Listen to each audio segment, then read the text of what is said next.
The past is a warning. 1 month from when our last story took place, the forest is now covered with snow and food is much harder to find. Seth woke up, the cold air brushing against his fur and his bed was cold anywhere his body heat didn't give warmth to. Seth slowly got out his bed and walked out of the cave and onto the cold snow. He stood still and huffed. Their pack grounds was changed a bit for winter, there was now a food storage under a dying tree and was kept clean of snow every day. The snow. Dogs like St. Bernards, Huskies, and Alaskan Malamutes were sent hunting every day since they did much better in the snow than other dogs. And dogs with short fur or had no fur were given blankets that were of course stolen from the city. Seth shook his head and went over to the food storage. He grabbed a small rabbit and slowly ate it. Darius then walked over with a blanket on top of him. "Are you okay, Seth? You look pretty much dead." Seth dropped the rabbit on top of a dead deer and turned to him. "I hate winter, it's so cold here and all I want to do is be next to a warm heater and sleep." "Well, house dog. This is what winters here in this forest are like, so get used to it. Plus you're complaining and look at me. I'm a short-haired dog and I'm fine." "I get it, you're right." Seth stared up at the clouds covering the sky and snowing down. "But sometimes I wish I could visit my home again. You know, I could take you to the city nearby." "There's a city nearby. Like 3 hours away, I visit my stray friends ever so often. Can you take me there?" "Sure thing." Seth and Darius traveled outside the protected area then followed a road to the city and soon they arrived. "We're here. And careful of animal control, they roam these parts," Darius said. Seth nodded. "What town is this?" Seth said, looking around at the tall buildings. "Harold City." Darius said. "Harold City? That's the town me and my owner lived in." "Really? You need to take me to Rosebush Street now." "Sorry Seth, but I have no clue where that is." Seth stared at Darius and went quiet for a moment. Many thoughts filled his mind. "I could ask my stray friend, Brutus, if he knows where it is." "Okay."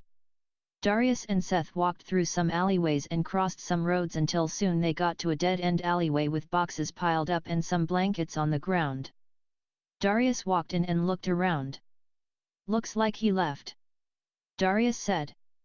"Ugh," Seth said, shaking his head in frustration, but soon an elder German shepherd that had a bicolor coat walked into the alleyway. "Brutus!" Darius yelled, trotting over to Brutus with his tail slowly swinging side to side. Seth turned around and jumped in front of Darius before he could reach Brutus. "Hello sir. I really need your..." Brutus walked past Seth and went over to Darius. Seth huffed. Seth cut in front of Brutus again. "Sir, I need..." Brutus walked past Seth again. Darius wasn't walking towards them anymore but just enjoying this moment.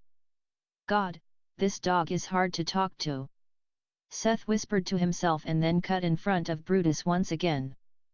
"If you can..." Brutus growled and pinned Seth down on his back. He lowered his head and stared into Seth's eyes.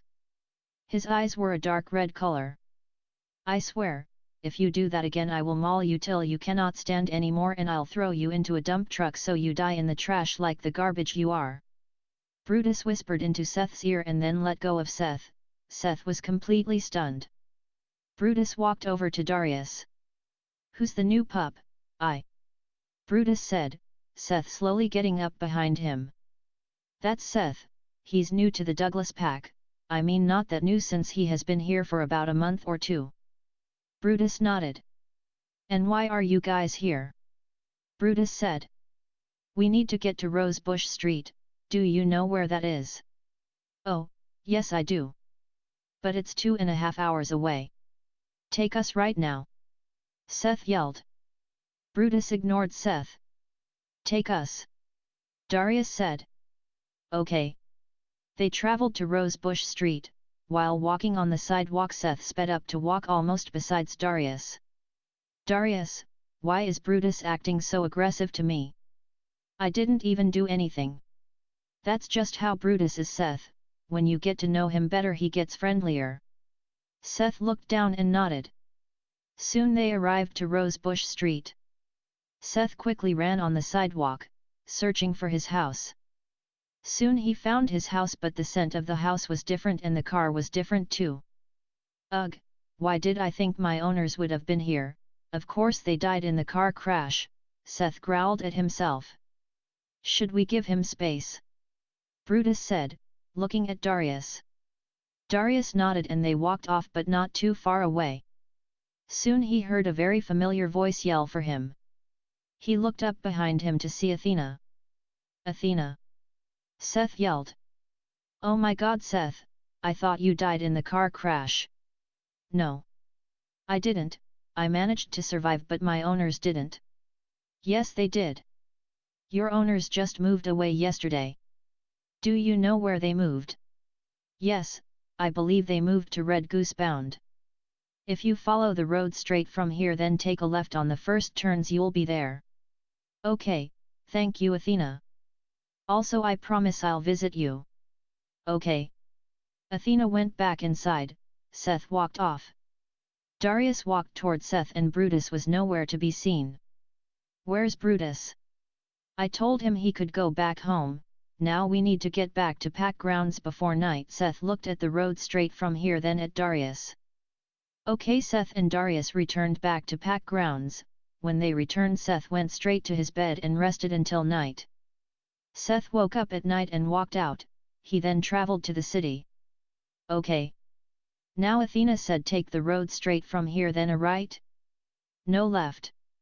Seth followed the directions Athena told him, or well, how he remembered them being, then go lost. Ugh, dead end. Seth soon felt a strong gust of wind hit his side, and soon after a lot of snow was being blown around. A blizzard was starting. Oh god, a blizzard, now how am I gonna to get to my owners? The winds got stronger and it started to get harder to see. Never mind that, how am I even gonna find shelter?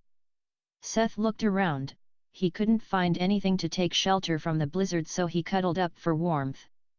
Though soon he saw a grey silhouette of a Philippine eagle. Get up, Seth. The eagle said softly. You can't give up here. Seth got up and looked up at the eagle. Wait, are you?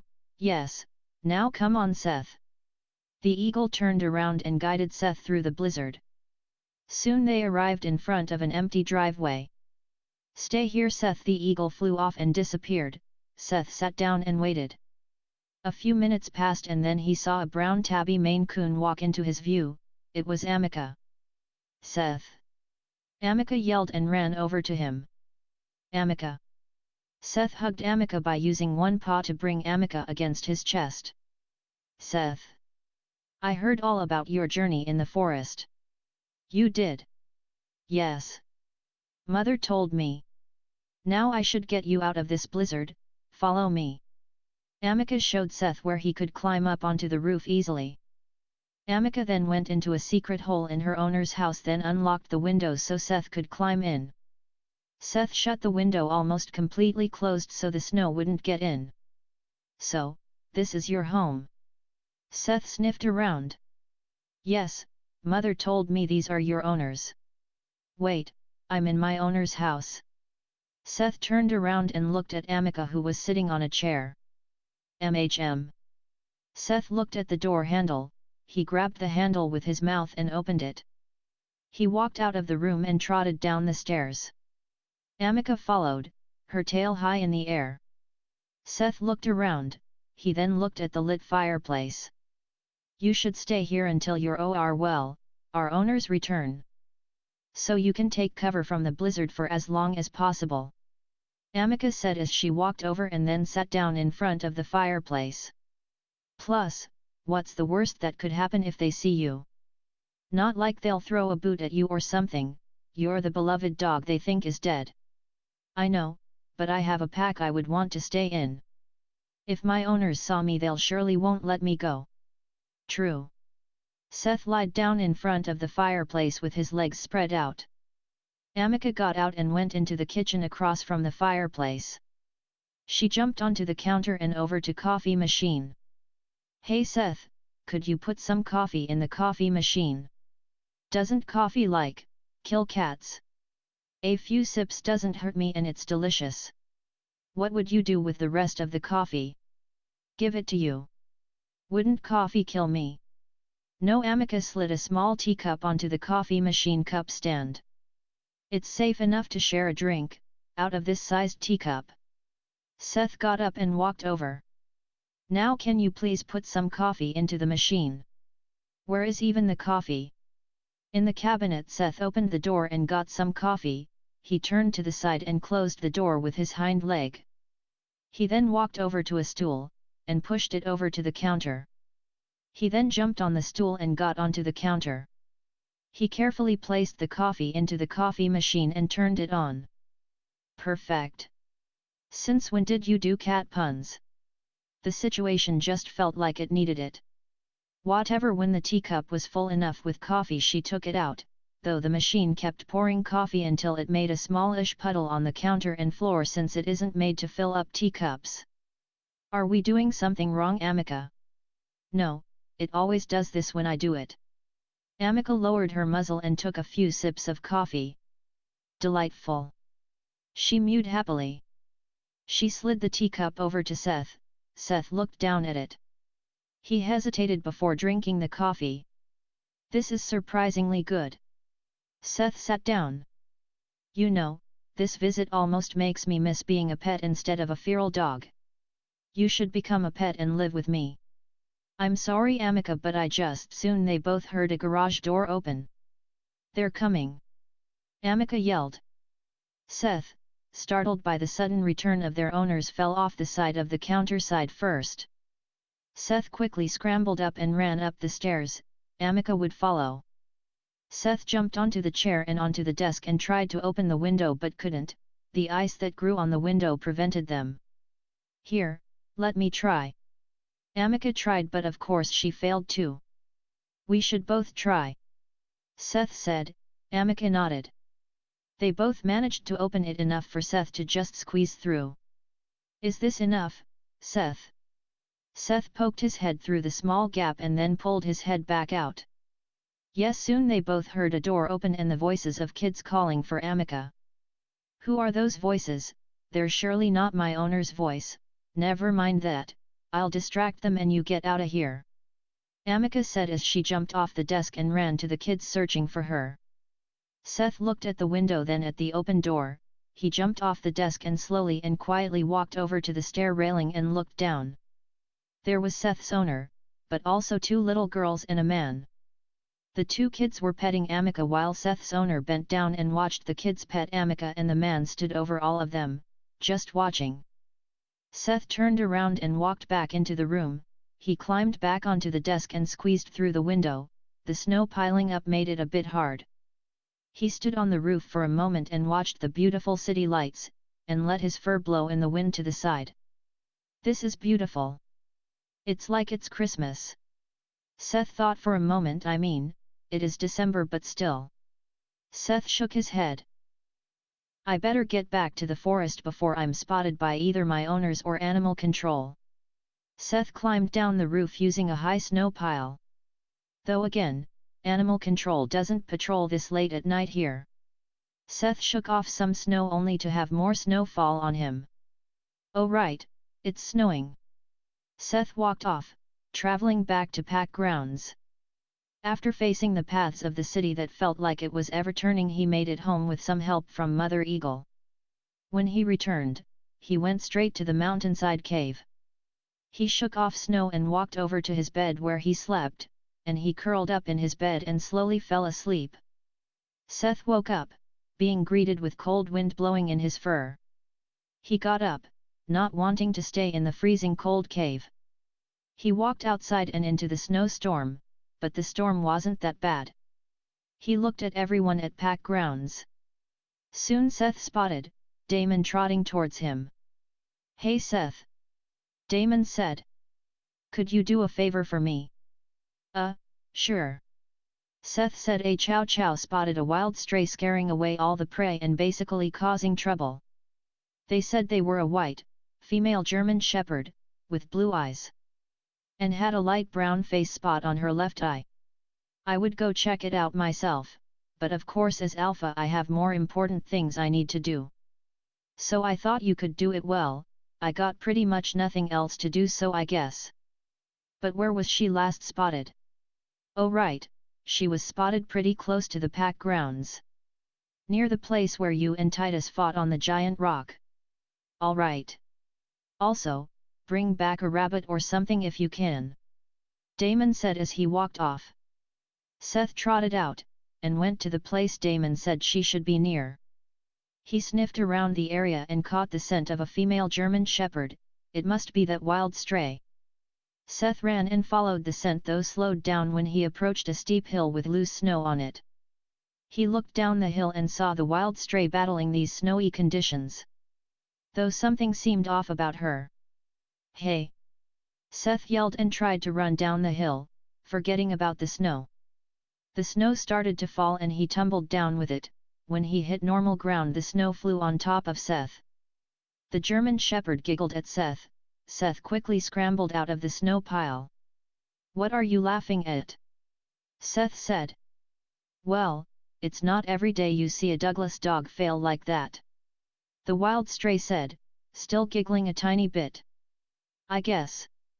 I actually only been in this pack for a month, so I'll probably be failing a lot more.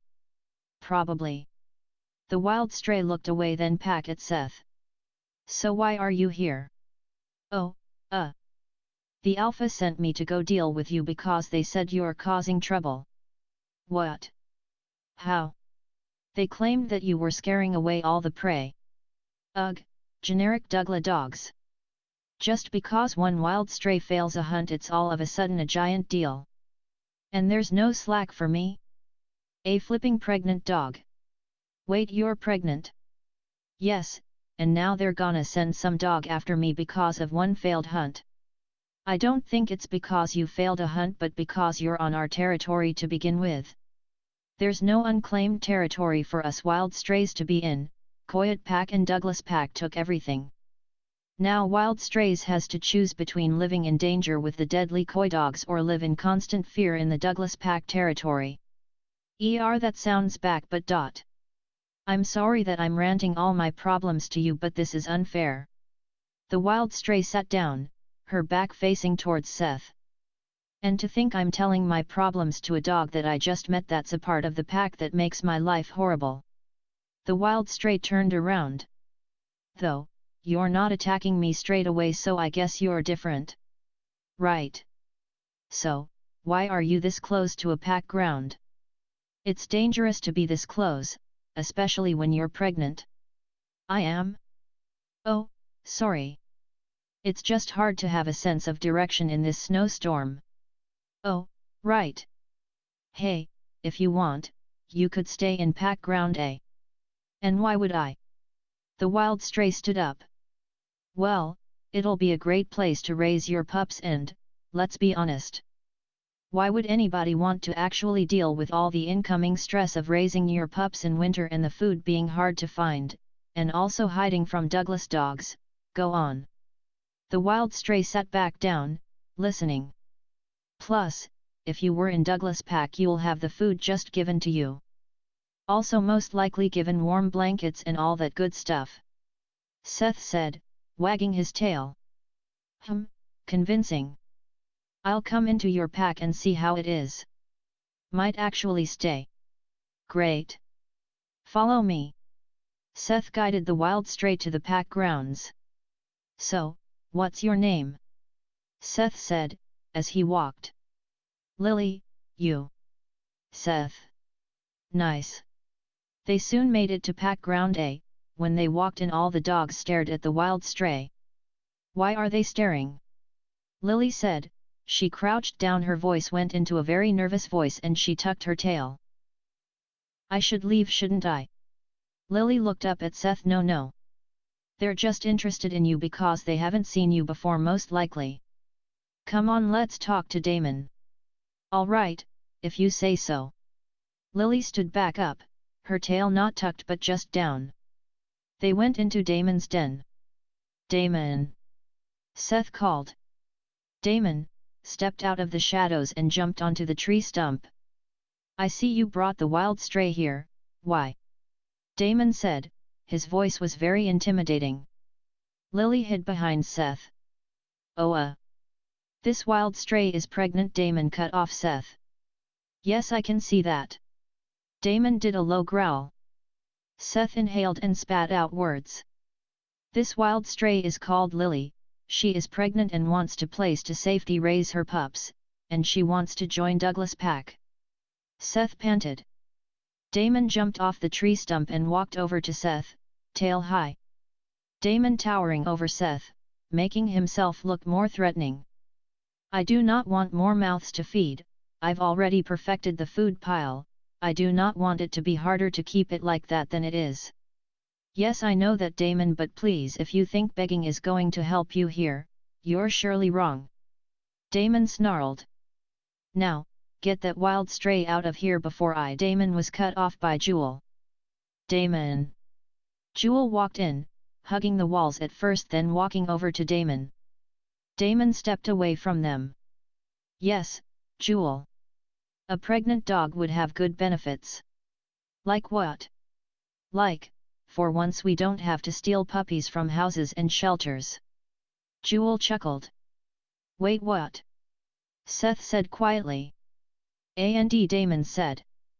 Her puppies would be easy to take care of since we have an actual mother to nurse the pups instead of having to steal milk. Yes, that's true, but I don't want another mouth to feed in the pack. Oh, come on, Damon. It's just one extra dog. It's not gonna affect your perfect plans, plus Ren wouldn't be happy with you denying a pregnant dog with a reason like that. Ugh, fine, whatever. They can stay. Damon growled and went back into the shadows. Now, what's your name, Missy? Jewel looked over at Lily.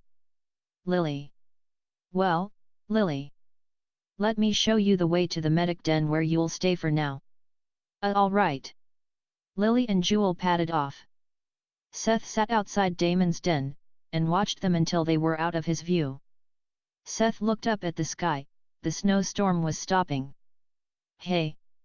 A Rottweiler called to get his attention, the dog also had a deep voice. Seth turned his head over to the dog trotting over to him. You're Seth, correct? Yeah. I'm from Pack Ground D and there's a dog wanting to see you up north. Really? Yes, and I advise we get moving now. All right. Seth got up, the dog turned to guide Seth. Wait, what's your name? Seth asked. The Rottweiler looked behind him. Does that really matter? The dog looked a bit annoyed. Seth looked away, submissive. No, but I wouldn't want to keep referring you as Rottweiler or dog over and over again. Seth looked up again. The dog sighed. My name is Niall, now let's get a move on already. All right. Niall guided Seth up north. After a while they saw a female husky from above on the snow-covered dirt hill they were on.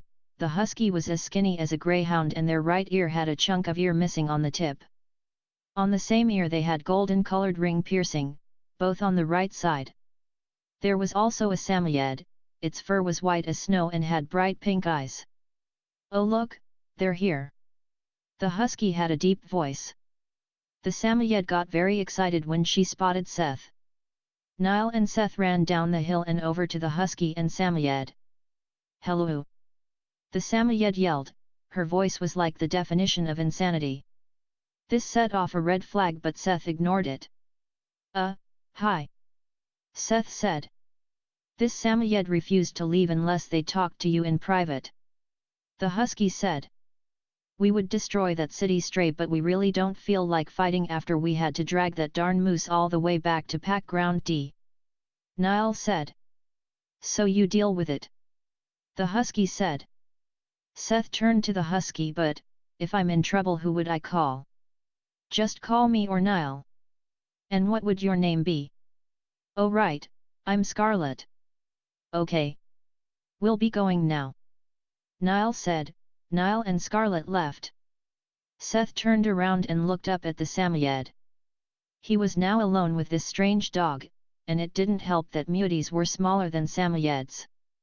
So, What do you want to talk about? Seth said nervously, his head low and tail tucked. My name is Lilith and I've been wanting to talk to you for a while now. Lilith lost the insane tone. The Samoyed smiled. Lilith. Seth thought. Lilith was what Titus said before he died, could this be the dog he was referring to?